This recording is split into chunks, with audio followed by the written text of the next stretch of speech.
자, 그럼 지금부터는 계열별 그리고 타임별로 분석된 자료를 갖고 우리가 한번 논술 결과를 디테일하게 분석해 보도록 하겠습니다. 자, 인문계열 같은 경우 2020학년도 입시까지는 오전에 상경 논술을 보고 오후에 인문 논술을 실시했는데 올해부터는 이게 일단 바뀌었어요.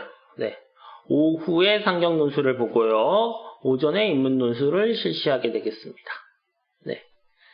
그리고 이제 올해 새롭게 좀 변화되는 부분은 뭐냐면 정책학과하고 행정학과가 상경 논술을 실시하지 않았었는데 올해부터 상경 논술로 정책학과가 6명, 행정학과가 5명을 모집을 한다는 게 되겠습니다.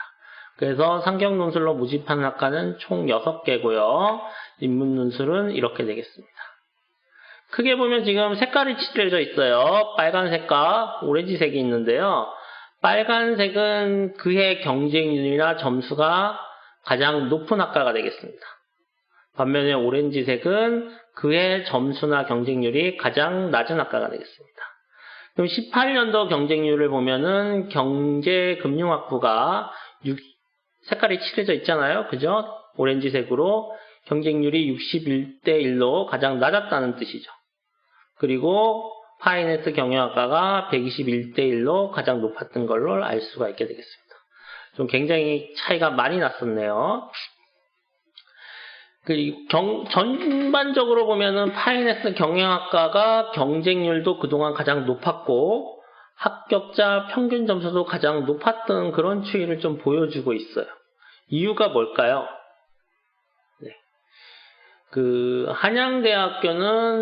한양대학교를 대표하는 학과를 다이아몬드 학과라고 해서 한양대에서 굉장히 지원을 잘해주는 학과들이 있습니다.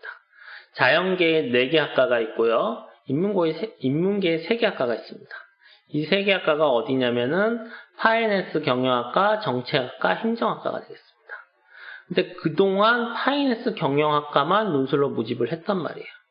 그러다 보니까 아무래도 지원이 빵빵하니까 학생들 선호도가 높고 그러다 보니까 경쟁률도 높고 합격자 평균 점수도 높았다고 보면 될 것 같아요.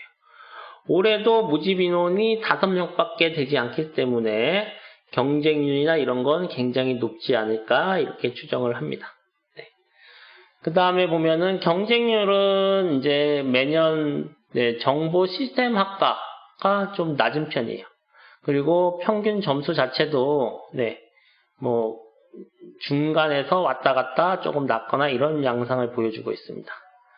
이 정보 시스템 학과가 이렇게 다른 학과에 비해서 낮은 이유는 뭐냐? 경쟁률이나 이런 부분이 일단 인문계 학생에게 경제 경영은 굉장히 익숙하죠. 반면에 정보 시스템은 낯설어요. 거기다 정보 시스템 학과 자체는 공과대학 안에 소속이 되어 있어요. 그러다 보니까 학생들에게 다소 생소한 측면이 있어서 이렇게 경쟁률이 다른 학과에 비해서 조금 낮았던 게 아닐까 이렇게 분석을 합니다. 자, 그럼 이제 상경 논술에서 올해 판세를 한번 우리가 예측을 해보도록 하죠.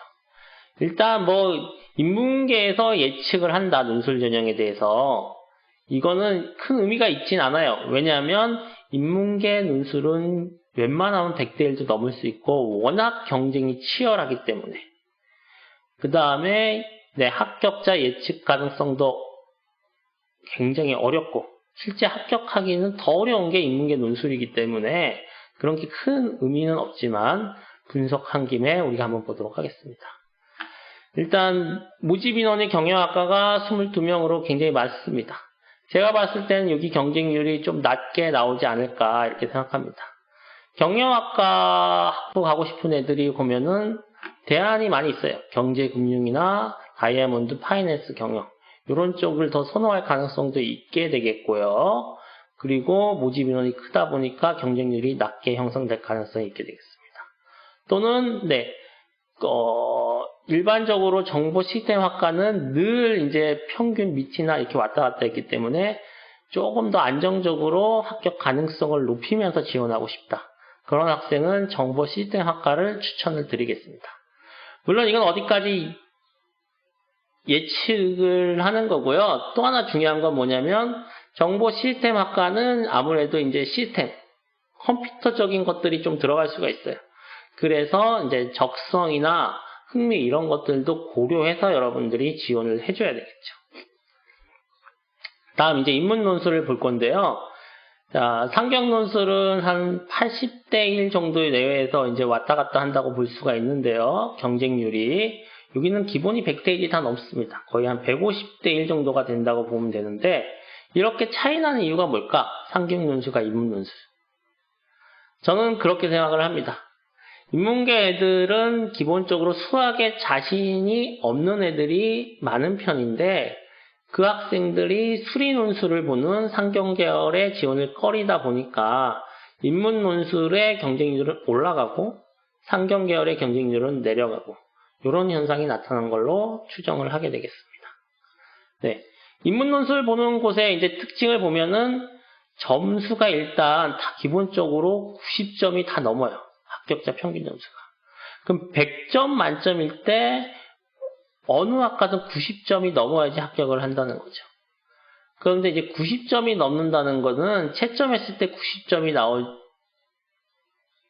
나온다는 거는 실제로 수험생 입장에서는 완벽하게 써야지만 그 점수가 나온다는 거죠.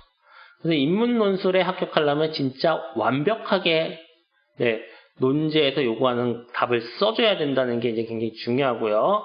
그리고 합격자들의 평균 점수가 굉장히 높다. 이것도 좀 아셔야 될 것 같습니다. 또 하나, 그 한양대가 이제 모범 답안지를 공개를 하는데요. 인문 논술 모범 답안지를 보면은 제가 늘 느끼는 거지만 뭐냐면 글씨를 너무 잘 쓰는 학생들이에요. 네. 저는 글씨도 합격에 굉장히 중요한 요소가 될 수 있다고 생각합니다. 평가자 입장에서 글을 읽을 수 있어야지 평가를 제대로 해줄 거 아니에요. 그래서 악피는 학생은 인문 논술 지원하는 것도 한번 좀 고민을 해봐야 될 부분인 것 같아요. 좀 디테일하게 좀 보도록 하겠습니다. 네. 여기는 보면 이제 경쟁률도 100대 1 넘는 건 우습고요. 네. 점수도 아까 얘기했지만 90점 넘는 게 우습기 때문에 사실 빈틈은 없습니다. 그래도 경향성을 보면은 미디어 커뮤니케이션 학과, 지금 인문계에서 가장 핫한 학과 중에 하나죠. 어느 대학이나 어느 전형에서나 가장 경쟁률이 높고 치열한 학과 중에 하나입니다. 한양대도 경쟁률이 굉장히 높았다는 걸 알 수가 있게 되겠습니다. 네. 국어교육과는 반면에 상대적으로 경쟁률은 낮았지만 점수는 높았다. 그런 것 같아요.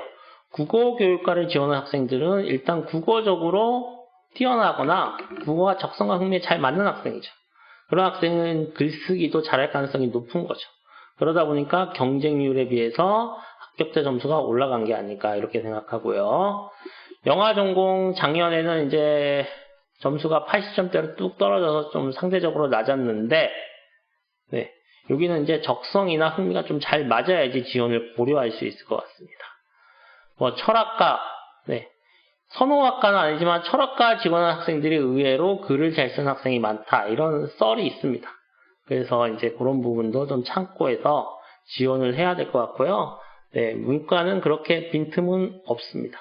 그리고 모집 인원을 보면은 지금 굉장히 적은 인원을 모집하기 때문에 올해 한양대 논술 전형으로 인문계에서 합격하는 건 진짜 하늘의 별 따기다. 이런 생각이 듭니다. 이상으로 마치겠습니다. 안녕!